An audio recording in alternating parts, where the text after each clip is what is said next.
The church was overflowing with over 300 guests. Every pew was packed with family, friends, and colleagues who had come to celebrate what was supposed to be the happiest day of my son's life. The air smelled of fresh roses. The music from the string quartet echoed softly against the high ceiling, and all eyes were fixed on the altar. That was when I pushed open the side doors and stepped inside. My name is Nadine Fletcher. I am 67 years old, and I am not the kind of woman who enjoys making a scene. Yet that afternoon, there I was, walking into my son's wedding with my chin lifted and my pearls glinting under the dim golden lights. Jessica Miller, the woman standing at the front of the aisle in her white designer gown, froze when she saw me. Her hands trembled around her bouquet. Her smile faltered as she whispered loud enough for the first row to hear, "What are you doing here? You were not invited, you are not supposed to be here." I touched the pearls at my neck, steadying my breath. A calm smile spread across my face. "My dear, did you really believe I would not show up?" The crowd shifted, whispering. David, my son, turned his head sharply, confusion flashing in his eyes. And then, as if on cue, the doors behind me opened once again. The guest I had promised to bring, the one person Jessica feared most, stepped inside. Her face went pale, the color draining away until she looked like a ghost beneath the lace veil. This was the moment she realized her perfect performance was about to collapse. Before we go back to the beginning of this story, let me say this. Protecting someone you love sometimes requires you to step into the storm. This was my storm, and I had chosen to walk straight into it. My name is Nadine Fletcher, and until 6 months ago, I thought my biggest worry would be finding a dress suitable for my only son's wedding. Life has a way of turning our expectations upside down. My son is David Fletcher. He is 34, quiet and thoughtful. The kind of man who has always preferred solving complex problems over making small talk. David became even more reserved after his father, my husband Richard, passed away 3 years ago. Losing Richard left an empty space in our family, a silence that lingered in every corner of our home. When David first introduced me to Jessica Miller, I saw something in his eyes I had not seen in years. Light. His smile was easier, his voice was brighter. For the first time since his father's death, he seemed alive again. I still remember the night he brought her over for dinner. Jessica walked through my front door with golden hair that fell in perfect waves over her shoulders. Her eyes, wide and doe-like, sparkled with what looked like innocence. She extended her hand gently and said, "It is such a pleasure to finally meet you, Mrs. Fletcher. David talks about you all the time." Her voice was soft, almost musical, as though she had rehearsed it. Over dinner, Jessica told us stories that painted her as the perfect woman. She worked as a pediatric nurse, spent weekends volunteering at an animal shelter, and spoke of her dream to build a big, loving family. I watched my son hang on every word as though each sentence she spoke was a promise of happiness. She also revealed, with a well-timed tear, that her family did not approve of her relationship with David. They had wanted her to marry into wealth to climb the social ladder. Instead, she had chosen love over status and was now estranged from them. I felt my heart ache for her. As a mother, I could not imagine rejecting my child for something as trivial as money. That night, I told myself I would be the mother she never had. In my mind, I was welcoming not just a daughter-in-law, but a daughter I could love and protect. Looking back now, I realize that was the moment the trap quietly closed around us.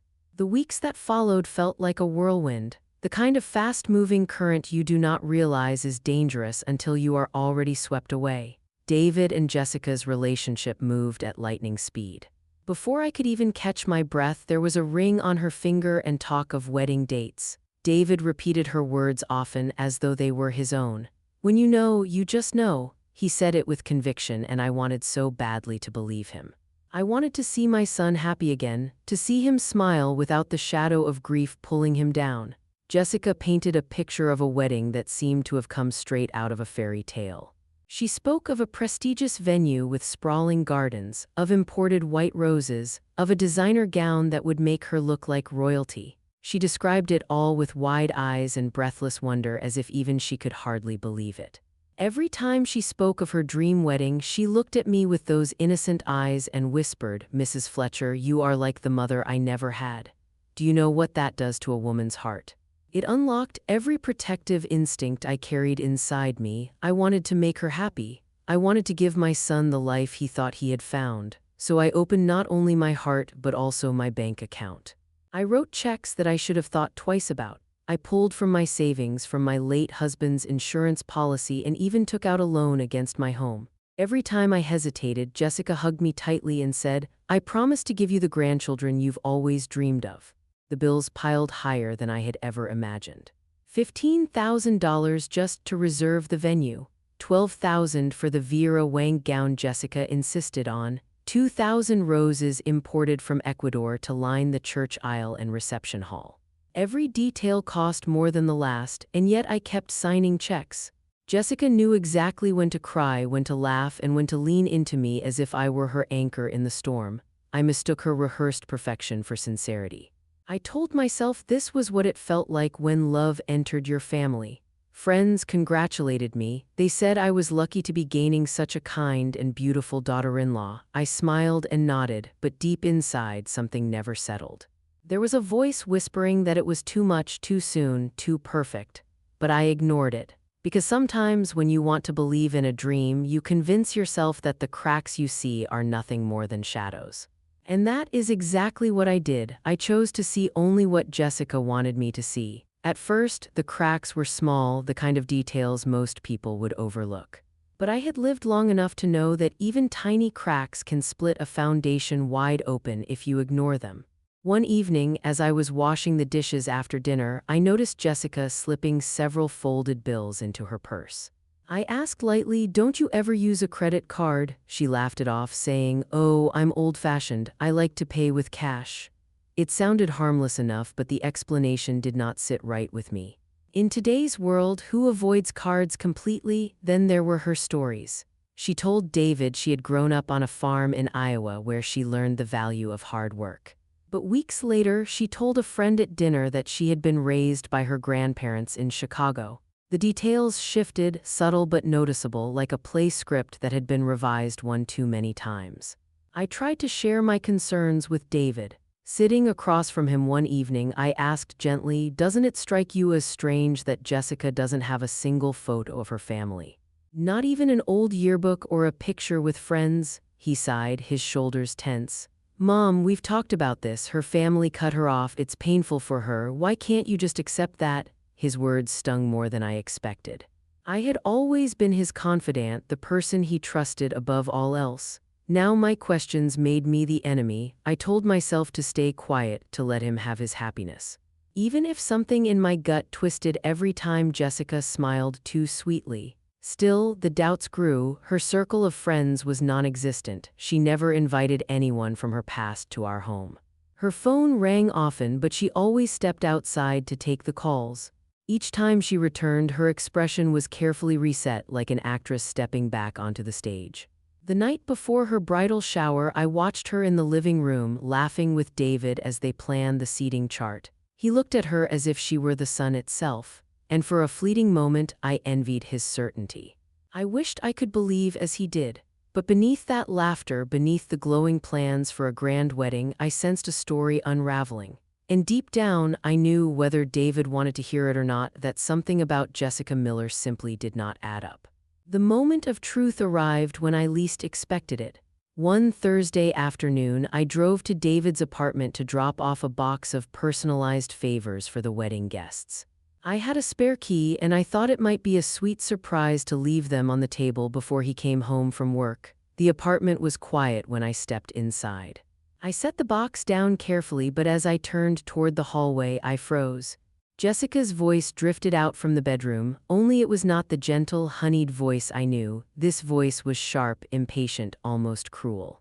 "Marcus, I told you not to call this number," she snapped. "No, the wedding is still on schedule. Yes, I'll have access to the accounts once we're married." I stood there, my heart pounding so hard I could hear the rush of blood in my ears. I pressed myself against the wall, holding my breath so she would not hear me. "How much more do you want?" "We agreed on 30%. She paused, listening. "The old lady has already given us over 40,000, and she'll hand over more after the honeymoon." The old lady. That was me. My knees weakened, and I had to brace myself against the wall to keep from sliding to the floor. "This fool is worth at least 200,000, she continued, her voice dripping with contempt. "No, he suspects nothing. He's completely hooked." The words sliced through me like a blade. My son, my precious boy, a fool in her eyes, nothing more than a bank account she intended to drain. Somehow, I managed to slip quietly out of the apartment without being noticed. Once inside my car, parked 3 blocks away, the shock finally broke loose. My chest heaved as sobs poured out of me. I pounded the steering wheel with my fists, furious at myself for not seeing it sooner. All the little inconsistencies came crashing back in a tidal wave. The shifting childhood stories, the cash payments, the absence of family, the perfect rehearsed tears, it had all been a performance and I had fallen for it. Worse, I had helped fund it, but as the tears dried, something inside me shifted. The grief and shame hardened into resolve. I had faced storms before: Richard's illness, the years of raising David alone, and I had survived. I would survive this too. That evening, I sat at my kitchen table with my phone in hand. I searched for private investigators in our area. If Jessica thought she could destroy my son and walk away with our family savings, she had chosen the wrong family. The next morning, I met with Patricia Harris, a former detective turned private investigator. She was sharp, seasoned, and had eyes that seemed to look straight through a person. After I told her everything, she leaned back in her chair and said, "What you are describing is a textbook romance fraud. These people study their targets, learn exactly what you want to hear, and become that person." My stomach turned as she spoke, but her words also gave me clarity. I slid a check across the table. "How long will it take to find out who she really is?" Patricia tucked the check into her folder. "For someone careless enough to use her real voice on the phone, not long." For the first time in weeks, I felt like I could breathe. The mask was about to come off and Jessica Miller was going to be exposed. The following days were some of the longest of my life. I waited for Patricia's call, every hour dragging by as I tried to act normal around David and Jessica. She continued to visit me with lists of new wedding expenses, her arms full of bridal magazines, her lips whispering, "Thank you, Mom." Every time I signed another check, each word made my skin crawl. Finally, Patricia called. Her voice was calm but firm. "Nadine, you might want to sit down. Jessica Miller doesn't exist." I gripped the edge of the kitchen counter. "The woman your son is about to marry is actually Sophie Collins, 29 years old, originally from Texas. She has been arrested 3 times for fraud. Only one conviction stuck, but she has left a trail of broken lives behind her." I gripped the counter harder to keep from collapsing. Sophie Collins, the name alone felt poisonous. Patricia continued. "She works with partners, usually men. The one you overheard on the phone, Marcus Reed, has been her most frequent accomplice. They were romantically involved until she scammed him for $15,000 and vanished. He has been trying to find her ever since." The pieces of the puzzle snapped into place. Sophie was not just manipulating David, she was a professional predator. She had perfected the role of the sweet, abandoned daughter. The devoted fiancé, the volunteer with the heart of gold, and I had funded her charade down to the last rose petal. That night, as I sat alone in my living room, I made my decision. This was not going to be a quiet confrontation behind closed doors. David loved her too deeply, believed her too completely. He would never accept the truth unless it was undeniable, unless it unfolded in front of every single person he respected. I called Patricia again and asked her to find Marcus Reed. If anyone had reason to want Sophie exposed, it was him. Within a day, Patricia sent me his number. He was living in another state, working in construction, still nursing the wounds Sophie had left behind. When I finally reached Marcus on the phone, his voice was rough and cautious. But the moment I told him Sophie was about to marry my son, he went silent. Then he said, "Tell me when and where." We spent nearly half an hour planning. Marcus would drive in on the wedding day. I would signal him at the right moment. Together, we would end Sophie's performance once and for all. As I hung up the phone, I felt something I had not felt in months. Calm, cold clarity. Sophie thought she was playing all of us. But this time, the game would end with her mask torn away in front of the entire world. The morning of the wedding arrived gray and heavy with rain. Some people called it romantic weather. I called it a fitting omen. I woke at 5 in the morning, too restless to sleep, and slipped into a simple black dress. I fastened the pearls around my neck, the same heirloom Sophie had begged to borrow for the ceremony. Those pearls had been passed down for 4 generations in my family. Today, they would serve as my armor. By 1 o'clock, I was parked 2 blocks away from the venue. My phone buzzed with a message from Marcus. "I'm here, waiting on your signal." Inside the church, chaos brewed just beneath the polished surface. I overheard staff whispering about missing payments. Every vendor had been redirected to Sophie's family, a number that rang endlessly without answer. I smiled quietly to myself, remembering the calls I had made to divert the bills. The game had begun. At exactly 2 o'clock, the music started. David walked down the side aisle to stand at the altar, looking devastatingly handsome in his tuxedo. His face glowed with hope, with love. My heart ached for what was about to come. Then the doors opened. Jessica, Sophie, appeared at the entrance of the aisle. She floated forward in her $12,000 Vera Wang gown, holding a bouquet of imported roses. Around her neck gleamed the pearls from my grandmother's collection. Guests sighed with admiration. David's eyes filled with tears. I slipped my phone from my purse and typed a single word to Marcus. "Now." The side doors burst open with a sharp crack. Gasps swept through the chapel as Marcus Reed strode in, reins still clinging to his suit. His face was set with determination. His voice thundered through the vaulted ceiling. "Sophie Collins, did you really think you could hide forever?" The bouquet tumbled from her hands. Murmurs rippled through the pews. David stepped forward instinctively, placing himself between Sophie and the stranger. "You've got the wrong person," he insisted. "This is Jessica Miller." Marcus gave a bitter laugh. "Jessica is just her latest mask. Her real name is Sophie Collins, and she's a professional con artist, I should know. I was her partner until she stole $15,000 from me and disappeared." Sophie's voice cracked as she shouted, "He's lying, I don't know this man." She tried to sound sweet. Tried to summon that same innocence she had used for months, but the sharp edge of panic betrayed her. Marcus opened the folder he carried and held up photographs. "Here she is in Acapulco running a credit card scam." He held up another. "Here in Chicago pretending to be a cancer patient and collecting donations." Another photograph followed. "And here in Tijuana leaving our hotel room with my wallet, my watch, and my engagement ring." The crowd gasped. David's face drained of color. Slowly he turned toward Sophie, searching her eyes for the truth. She stammered, reaching toward him. "David, please, I love you. People make mistakes, but I've changed." Marcus sneered. "Changed?" He pulled out his phone. "How about a recording from 3 weeks ago?" The chapel fell silent. Then Sophie's voice filled the room. "The old lady has already given us 40 grand. The son is a mama's fool. I'll clean out their accounts after the wedding." Every guest heard it. Every guest turned toward Sophie with shock and disgust. David's body stiffened. His voice was low, trembling with rage. "You called my mother a fool?" Sophie's tears smeared her perfect makeup.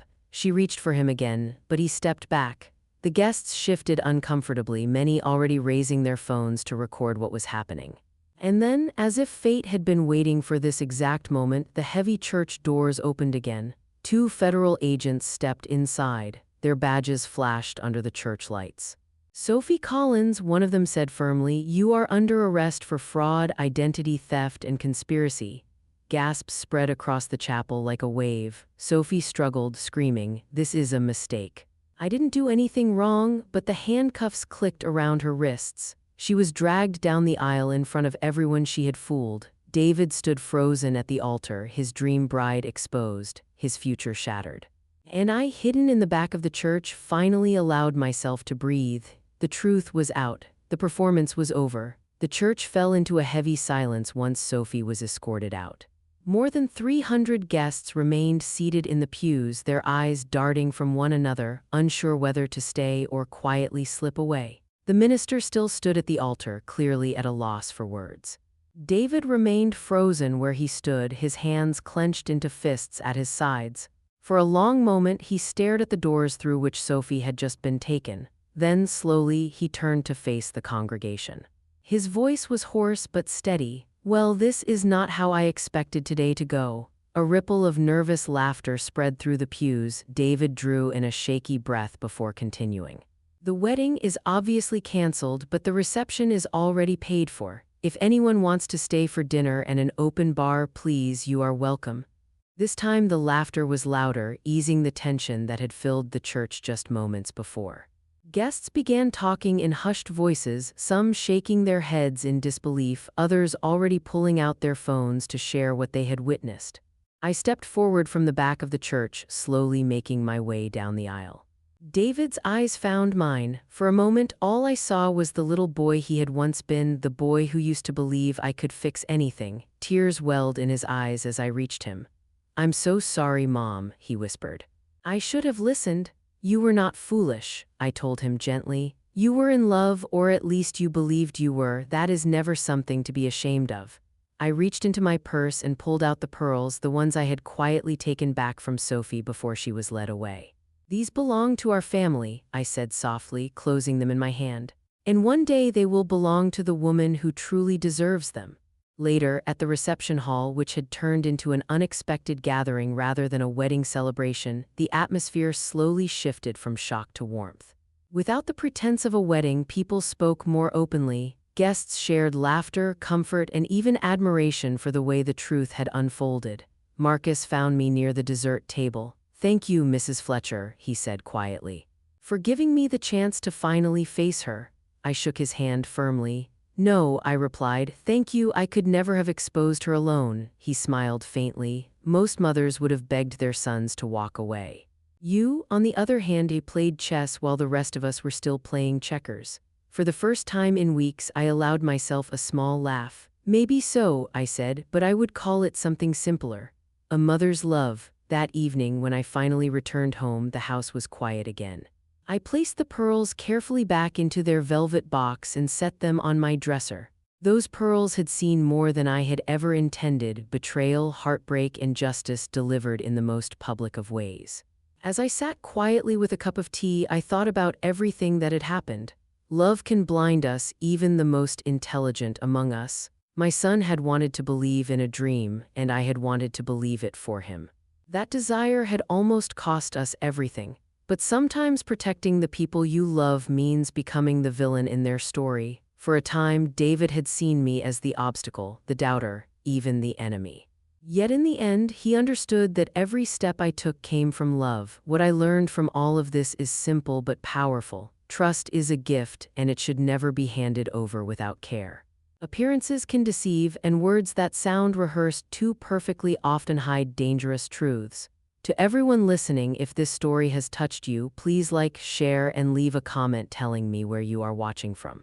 Remember this: real love protects even when it hurts, and sometimes the best weddings are the ones that never happen.